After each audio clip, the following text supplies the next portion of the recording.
So with all these positives, why was the market still down today? Is it the jobless claims? No, I don't think so. I think the averages aren't telling us the truth. The stocks that managed to rally today were recovery plays: retail, housing, some really bad retailers, decent housing, travel, industrial, hey, cruise, plane. They're totally in sync with the bull thesis I just laid out. Down and out mall retail was the strongest part of today, for heaven's sake. The weakest performers were actually the stay-at-home stocks like Take-Two Interactive, the video game company we'll hear from later in the show. Essential retailers got slammed. Hey, we're going to talk to Target later.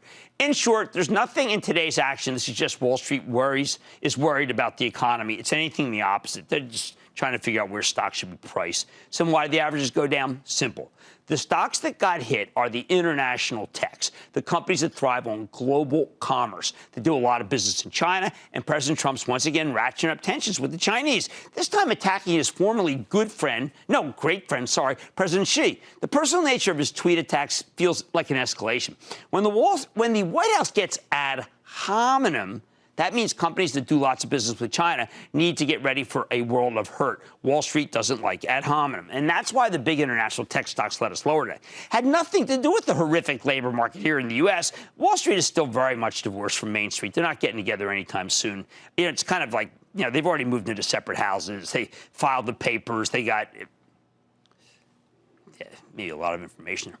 Bottom line, the market may have been hit, but today's action was still pretty upbeat about the U.S. economy. The decline in the averages came from the White House, once again getting tough on China, which is why I think we should hold off on another trade war until the economy's in better shape. But I understand, I do not think the Chinese have done inexcusable things here.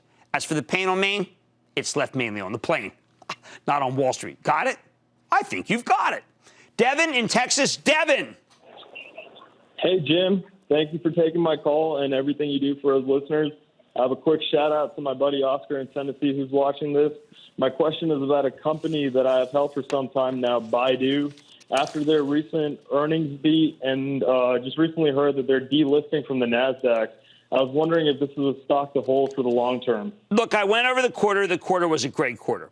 But the problem is that I'm only recommending, remember, Alibaba. Baidu has real look like American financials. I only want to do Alibaba. Why? Because the tensions are so high here. I don't want to wake up and have the president say that, look, we should short all the Chinese stocks. Hey, really? Don't put it past him. Don't miss a second of Mad Money. Follow @Jim Cramer on Twitter. Have a question? Tweet Cramer. #MadTweets.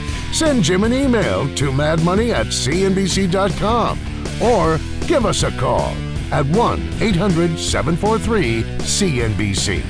Miss something? Head to madmoney.cnbc.com.